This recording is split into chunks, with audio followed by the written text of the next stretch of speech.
Now out in cinemas is DUNE Part Two, again directed by Denis Villeneuve, on a large budget of $190 million. Now, with most films that are designed around telling a story over a number of sequels, they are often produced at the same time, like the Lord of the Rings trilogy, but instead they took the risk to produce one at a time, and Warner Brothers would make the decision to produce a follow-up based on its success. Thankfully, DUNE Part 1 performed well at the box office and was critically praised for its adaptation, exceeding people's expectations. Part 2, like the first film, has been highly received by the critics, with Christopher Nolan calling it the new Empire Strikes Back, which Denis Villeneuve said was the highest compliment one could receive. And with DUNE Part 3 already in the works, with a focus on the book Dune Messiah, the success of Part 2 will hopefully conclude the epic tale of Paul Atreides. So with the plot, it continues directly after Part 1, as Paul has united with the Fremen to learn their language and ways, including riding the sandworms.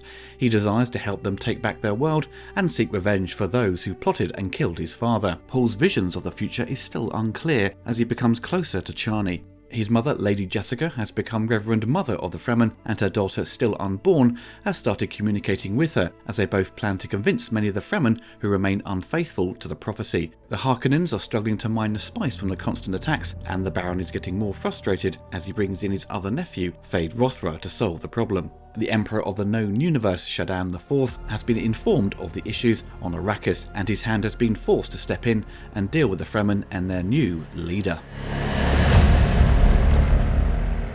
I was, like many, impressed with DUNE Part 1 on first viewing, but never really had much of a desire to go back to it the past couple of years. I think mainly down to the fact that it was half a story, and I was very familiar with the overall plot due to rewatching David Lynch's version many times over the years, and I only rewatched Part 1 in preparation to see Part 2. And I actually enjoyed Part 1 more on second viewing, so I was excited to see Part 2 and to see how things would play out with this new adaptation. And again, I was blown away by the scale of it. Denis Villeneuve has a fantastic eye to give a great sense of incredible scale with his direction. The production design, though far more simplistic compared to the elaborate look of Lynch's 1984 film, helps sell these alien worlds that seem like something from the past, but with a twist to make it feel so fundamentally different. I can't imagine anyone else really tackling Dune and surpassing Denis' version with their adaptation. It sticks very close to the book, but also the writing makes it very accessible for those who aren't familiar with it, and the complicated story of religion and the deep politics woven into it, which is really difficult to do in translating to a big blockbuster that is aimed to appeal to a wider audience. The film could have fallen into a stuffy, convoluted mess, played so straight it would end up only appealing to hardcore sci-fi fans, I suppose a bit like David Lynch's attempt back in 1984. This new adaptation of course appeals to that sci-fi fanbase, but also welcomes those who don't know much about Dune with open arms, to help take them on an epic journey. With the second half of the book and the movie itself dealing with Paul's rise to Messiah, you have this great conflict with him doubting his role in all of this, and his frustration with his mother and the Bene Gesserit, who have a strong influence over the Emperor and the various houses of the universe. The Bene Gesserit have been behind the scenes manipulating bloodlines for generations to help produce the ultimate being, thus creating balance throughout the universe. With Paul and others, such as Chani or the Fremen, feel they have been sold a false prophet. You can see George Lucas was heavily influenced by Frank Herbert's book. But as things play out, Paul's visions of the future leads him on a path that is written by the Bene Gesserit and the religious fundamentalists. This is the key part of the whole story, and it's told extremely well, to get those conflicting points of view across from both sides of those who believe and don't. The new cast members include Austin Butler, who is an incredible villain. Only a couple of years ago he knocked it out of the park playing Elvis. He is a total monster in this film. And with Florence Pugh and Christopher Walken both making great supporting performances as the Princess and the Emperor of the Universe. My favourite character in the film has to be Stilgar, played by Javier Bardem, who brings a warmth and sense of humour to the film, which is very much needed as Dune isn't a story that doesn't lend itself to lighter and comedic moments. And again, Timothée Chalamet, Zendaya and Rebecca Ferguson hold the film together as their characters go through an emotional rollercoaster to the very end. The visual effects are pretty much flawless. Everything, as far as I'm aware, is very much all CGI. There could have been some miniatures, but I'm guessing it's a full-on CG fest. But it's all to a very high quality, and nothing stood out as being ropey or unfinished. The film was shot on digital, which did surprise me. I thought maybe for the sequel they would shoot some scenes in IMAX, so the max resolution they used was 6.5K. So these IMAX presentations you may see listed are going to be upscales to that format.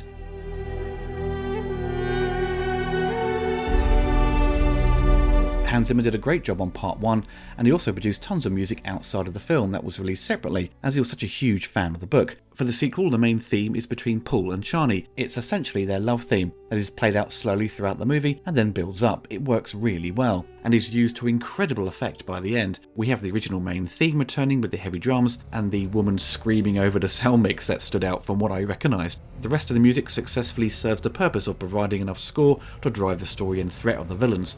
I personally think the emotional angle of this score makes it better than the previous one. I'm always torn between Toto's work on Dune for the '84 film and Hans Zimmer's new approach. I think I will always favour Toto's music, but Zimmer's really excels in making the music really epic and large in scale to match Denis Villeneuve's vision. Both completely different in their approach, so it's very subjective on which you feel is better.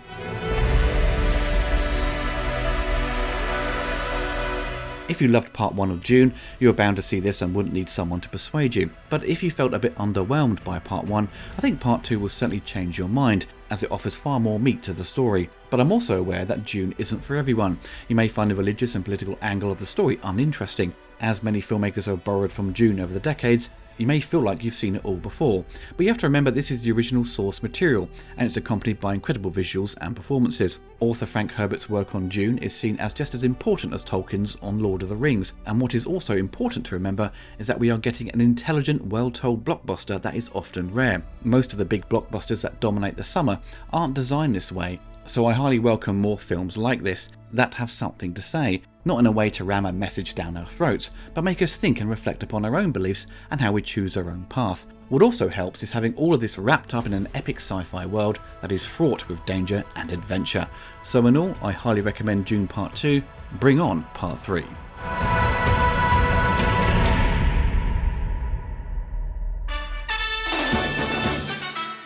I hope you enjoyed the video. Don't forget to click the like button and hit the bell to be notified of my latest reviews.